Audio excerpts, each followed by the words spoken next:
So, I feel like you probably already watched it before. This is an old movie. I'm talking like 2004. You ever watch Van Helsing? Uh-oh. Yes!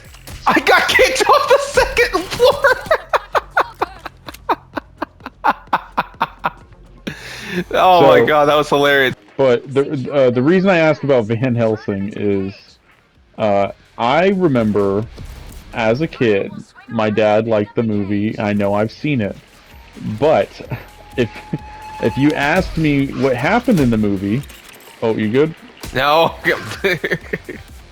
I wouldn't have been able to tell you because I just had no memory of it. But I was like, oh yeah, it's good from what I can remember, right? So I found a like super cheap copy at Goodwill. It was like $2, $3, something like that. And I was like, oh shit, I can finally show Victoria this movie. I was like, I've heard my coworkers, Kevin, he told me that he liked it. So I'm like, oh, it must be, maybe I'm thinking right. Maybe it is good. We watch it. It is not as good as I remember. I mean, it's not horrible. The design for the werewolf I still like because it does the whole thing where for their whenever a werewolf transforms, they literally tear their skin off like clothes. And I think that's a cool design. But that's about it.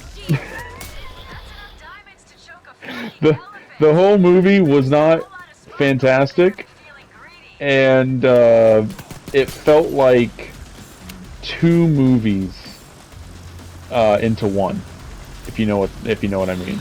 Like, we're talking about like the one with Hugh Jackman, right? Yeah. I'm telling you, like I didn't remember anything about the movie, but I was like, I'm pretty sure it's good. Oh god. I was like, I'm pretty sure it's good because my dad likes it, and everyone's telling me that it was pretty good. So I went and got a cheap copy, and we watched it, and to me, it just wasn't great. It felt overhyped, but at the same time, I was like, it just doesn't feel like that good of a movie. Like I was saying, it feels like two movies in one. Because once it hits the halfway point, it does this whole thing where it's like this huge, like, grand third act thing. But then you realize, oh, I'm only like an hour into the movie. It was only 2 hours long, and it felt longer somehow. It felt like we watched two movies back to back. It just wasn't that great. I wanted it to be better. Like, I was like, Hugh Jackman? Where could you go wrong? But yeah, I don't know. I wanted to kind of I wanted to ask you, like, do you have much memory about it? I remember most of it. Did you? I feel like if I was a kid, like, I feel like I probably would have really liked it. But as an adult rewatching it, it's just okay. It's like, I can say for a fact I have not watched it in years, but I remember a lot of it. I remember him fighting Mr. Jekyll and Mr. Hyde inside the church tower. Which I did like that. I thought it was cool how they had Mr. Jekyll or Dr. Jekyll and Mr. Hyde. Because I liked his design, like how he looked and how he acted. And I thought it was kind of cool that there's a scene where he gets his hand cut off. Yep. And it turns back into his human form. Dr. Jekyll's. I thought that was cool. But then when it went to the vampire stuff, I just thought it was okay. I was like, I remember watching it as a kid and as a teenager, and I enjoyed it. I thought it was funny seeing Frankenstein and them talking about, like, the gobble teeth, and he's just, how do you know he has gobble teeth? Because he's standing right behind you. Oh, yeah. No, I'm not saying there wasn't funny parts. That was pretty funny. Like, it did have parts that made me go, oh, I liked that. But when it comes to the whole movie, I just thought it was, like, okay. There was one thing that when I say this, take it with a grain of salt. It pissed me off at first, but then it made me think of a pretty interesting question. During the first scene where they see the vampires, they're in a town, and the main girl in it, right? Yeah. She fights one of the vampires in a building, and I realized something. How did the vampire get into that building? But then it led to another better question. There's a scene where one of the vampires gets thrown into a building and like go inside the building. And that brought up a good question. If I throw a vampire into a house where they're not invited, do they go through it? Or does it like break the wall completely apart, but like some weird force stops them in midair? Like they just don't pass through it. I know that there's a whole loophole where if you blow up the house, the vampires can step on the land because technically the house isn't there. And I know there's a whole thing where like if there's no real owner, they can go inside. But I think maybe the reason that one female vampire was able to get in there when she was fighting the main girl was that it was a tavern. But there's still an owner of the tavern. I feel like you would have to be invited, but it is also a public area technically. Well, there's also this question.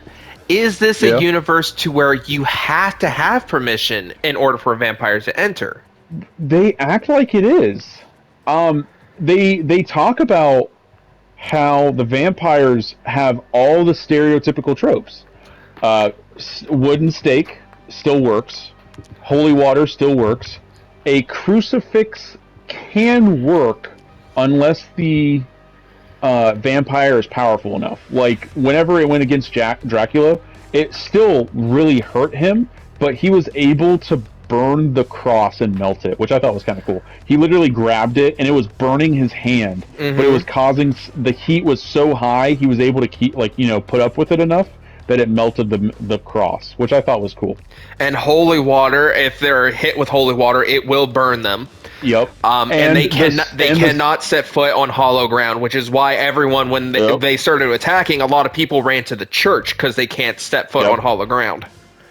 And whenever it came to the werewolves, it was still silver bullets. When it came to mirrors, you couldn't see the vampires. So for the most part, yes, it looks like every little stereotypical trope that goes to a vampire would still work. I don't ever remember them saying, well, no, I think they did. Because the main girl was in her house at night, Dracula knew he couldn't get her while she was sleeping, so he sends his werewolf to attack her. So they do actually point it out. So my question still is, like, if this wasn't even Van Helsing, I wonder if that's how it would work. If a vampire is literally forced into someone's house by being thrown into it, would it still work? I don't know. I just imagine like imagine like a hole in the roof gets created, but literally the vampire is like floating on the hole because they cannot enter. I think that would be kind of a funny concept to see. Okay, so here's this. In the 2004 Van Helsing movie, vampires can physically enter structures without permission, but in order to enter a private residence or sanctuary, they must be invited in. See, exactly. That explains the tavern, right? Mm-hmm. But that one place where it hit, I'm pretty sure that was a house. It's like, unless it was a part of the tavern, but it looked like it was a house. But either way, even if I'm wrong and it is the tavern, that still begs the question. Like, would they? Like, would they? Are they just going to hit by like God all of a sudden and just throw them straight to the ground? again, I just think it would be really funny if like you see uh, a vampire get hit at Mach fuck speed into a wall, and the entire wall makes this like cartoonish, almost sized hole that anyone would have fall through. But the vampire is not allowed in, so like it's just stopped by like an invisible wall. But all the debris still flies back as if they went through it. Now I want to see that. Like, I actually want to see like a movie or a TV show do that. I don't know if it's been done. I don't think it has. I've never seen it. But that would be so cool now that I'm thinking about it. It would just be so funny where because now I've seen it in other movies. I don't know if you've seen different versions. And if you have, I want to hear it. I've seen multiple different movies and shows where the person, like, let's say they're about to enter someone's house, but they're not invited. Mm-hmm. And you see them kind of look down, and they just kind of like don't move, right? Because they're not invited. So they don't even try to step in. But I have seen in one movie, or maybe it was a TV show. Anyways, I have seen it one time where you see him like try to push forward, and it's almost as if he's pushing a wall. He just can't get through. Huh. I've seen it where like it's almost like he's like trying to, and you hear like this weird like ooh, like sound where it's like you can hear that he's like pushing against like a force field almost, but he just can't break through. I would wonder if like there's been a version of a vampire where like if they do enter the house, like let's say they put their hand through, it immediately sets on fire. Like, I wonder if if there's a version of a vampire where technically they could go in, but once they do, they basically die. Like, they immediately get set on fire unless they leave, or they, like, set on fire and immediately start dying. I don't know if that's been in a movie or show, but I would like to also see that. Yeah, it's like, because like the way that you are depicting it, like there's two ways that could go. It's like if they are like if it's going to be a struggle for them to get through, and once they do get through, like it would be kind of like it'd be Avengers, like the bubble shield that's around Wakanda. They're like getting through it, but they're burning themselves as alive as they're clawing through it, trying to get through. Or is it like, hey, here's the barrier, but they fly the fuck in there the moment they pass the barrier? It's like there's nothing there, but obviously once they get past that segment, like a salt circle, once they pass that, they're gonna get set a fucking blaze. Now that I'm talking about it, I think there was, unless I'm mixing it up with something else, I feel like there was a version that I saw. The best way I can describe it, you've seen Constantine, right? The movie with Keanu Reeves?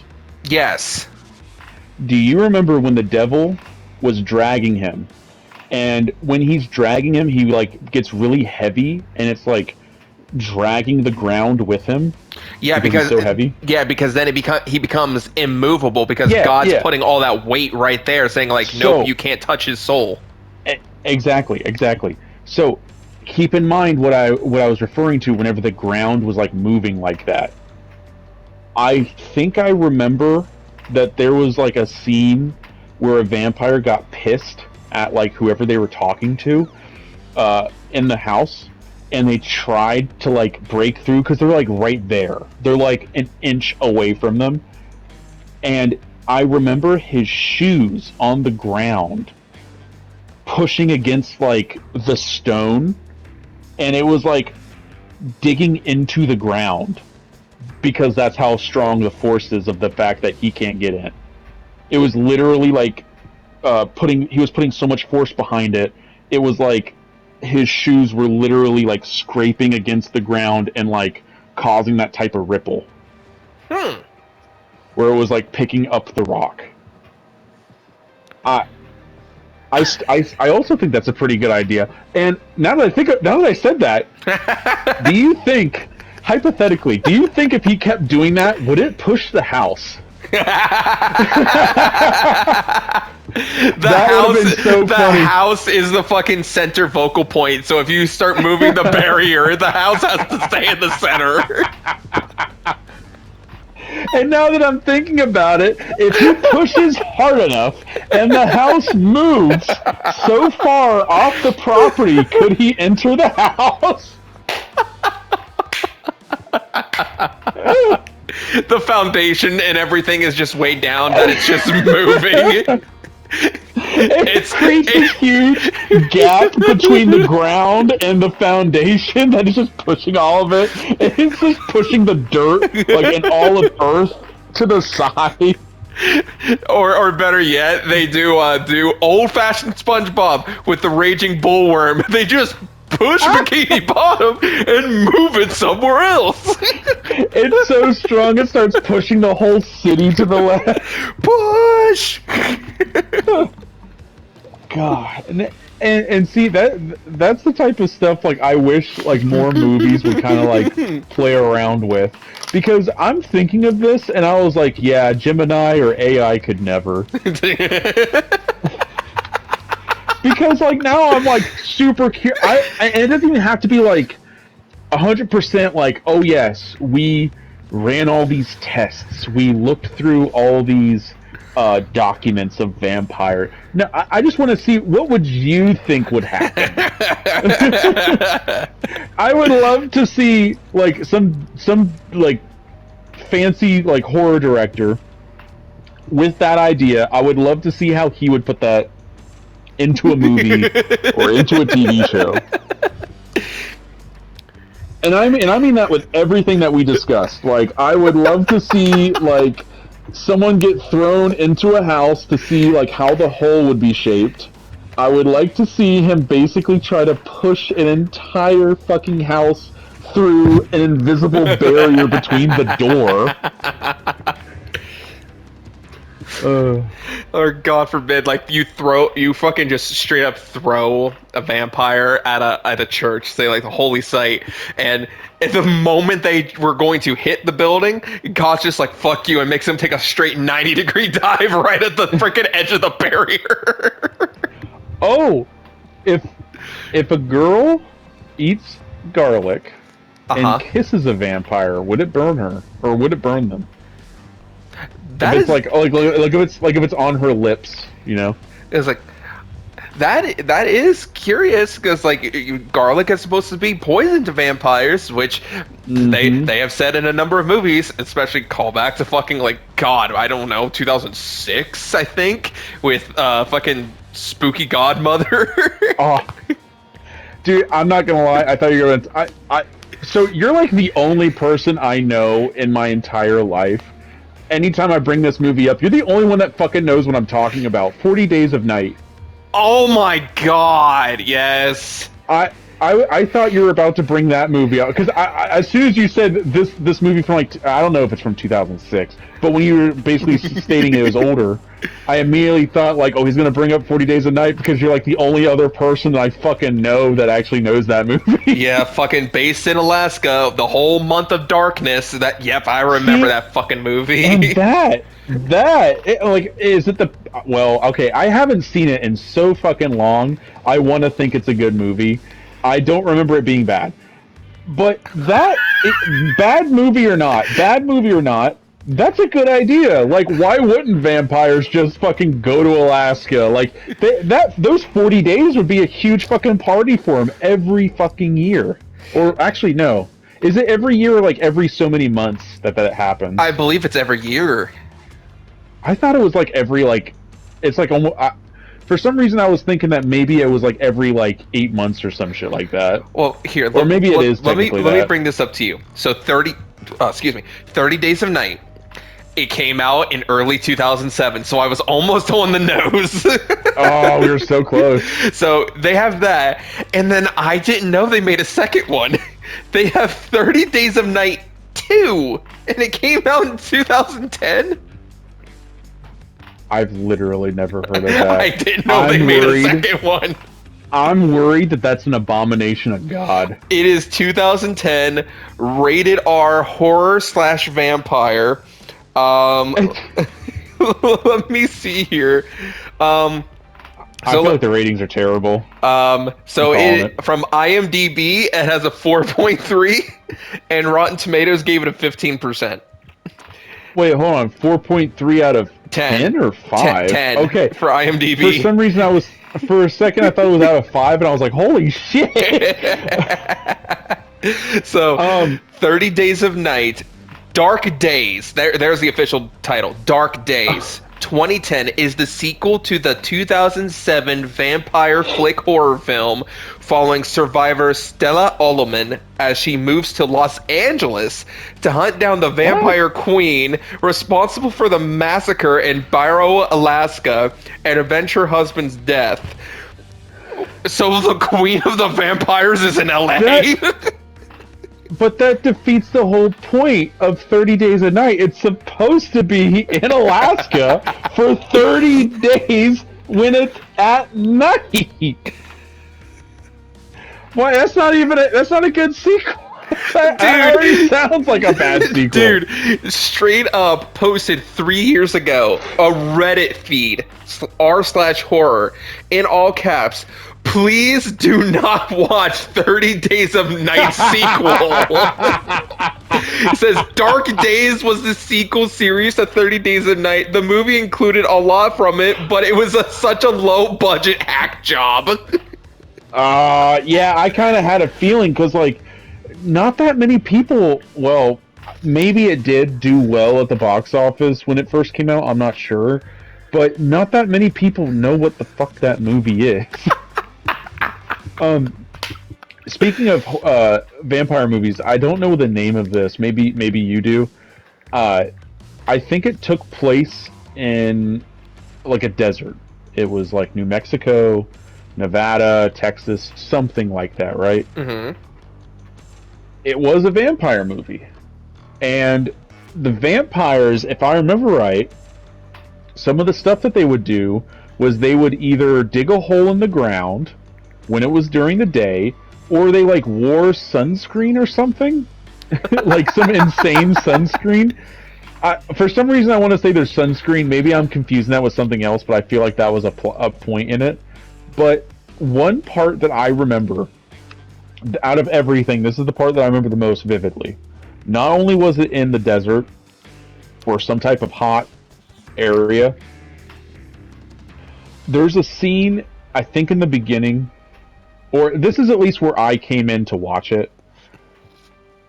They were at a bar, and I think one of the guys was hitting on like a girl vampire, and the guy, like her boyfriend or her husband, whatever, who's a vampire, got pissed at him, and he grabbed a pool ball and like beat it against his head, where he was just draining blood out of his head. And he just starts drinking it off the pool table, I think. I'm pretty sure it was off the pool table. And they had him, I'm pretty sure they had him upside down, and they were just all drinking it out of shot glasses or some shit. And that part creeped me out as a kid. I don't know why. Maybe it was just because it was so violent. It, like, freaked me out, and I wasn't expecting it. I don't know what movie that is, but honestly, since I'm talking about it, I kind of want to see if I can find it. Dude, that's why we never fucking heard of it. What?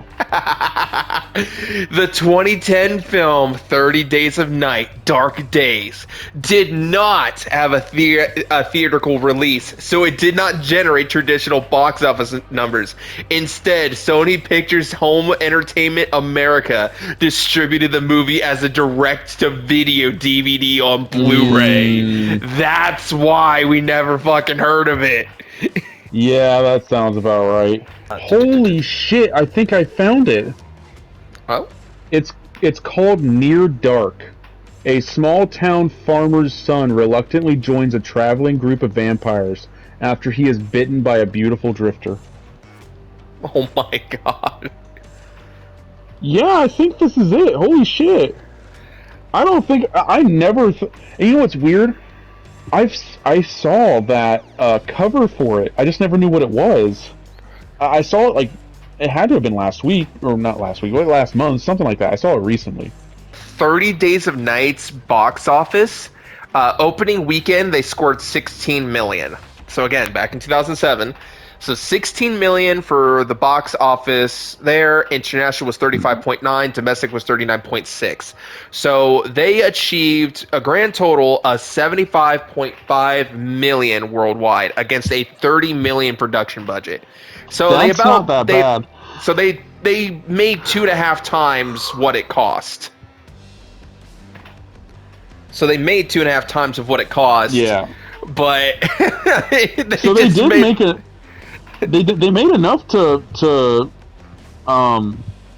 justify a sequel. I just don't know why it was fucking direct to DVD. IMDb for the original 30 Days a Night 6.7. Rotten Tomatoes gave it a 50%. So it scored decently. It scored decently pretty much everywhere, and then they just straight up send it to DVD on the next one. Honestly, when it comes to horror movies, if you tell me a horror movie is like a 60% out of 100, usually that's a good horror movie. If you tell me a horror movie is like 100%, I actually probably am not going to like that movie. 9 times out of 10 with horror movies, if they're received well with critics, it probably sucks. I know that sounds weird, but like usually if it's like highly praised and you watch it, it kind of sucks. Because it does like it tries to do like all these subliminal messages shit that fucking bullshit critics eat up. But if you give me a horror movie that's a 10% on Rotten Tomatoes, that shit's probably going to be the best movie you ever watched. It's funny that you're bringing up like those low percentage scores. So listen to this. Van Helsing, 2004 horror/action, had an IMDb score of 6.2 out of 10. Rotten Tomatoes gave it a 24%. See, and like I said, it's not horrible, but I can see why they rated it low. But it's definitely like a for fun movie. Like you definitely shouldn't take it seriously. But it just didn't click with me. But it's always funny because when it comes to bad movies, there's a fine line. Like a really fine line. If you tell me that a horror movie is a 0%, it's one of two things. It is either the funniest fucking movie you will ever see because it's so bad it's good, or it's the worst thing you have ever seen and you never want to. It bores you to death and it's just terrible. It's always a crapshoot. You always got. If you hear a 0%, usually you're like, oh, hold on. I kind of want to watch it because it's so bad it's funny, right? But if it's like a 2, you're like, uh-oh. That's pretty bad. I don't know if I've ever watched a 0% movie. I think I have. I think I already looked this up before. List of Rotten Tomato 0% movies. So we got Jaws: The Revenge. Very first one's a Jaws. Police Academy 4. Highlander 2. Ballistic. X versus Sever. The fuck? Super Babies. Baby Genius 2. One Missed Call. 1,000 Words. That's an Eddie Murphy comedy. I don't know if you remember that. I know I've seen it. I'm not sure if I do. Left Behind. Apparently, it's an apocalyptic movie. The Ridiculous Six. That is an Adam Sandler movie on Netflix. And Goatee. I feel like there's more 0%. Give me a sec.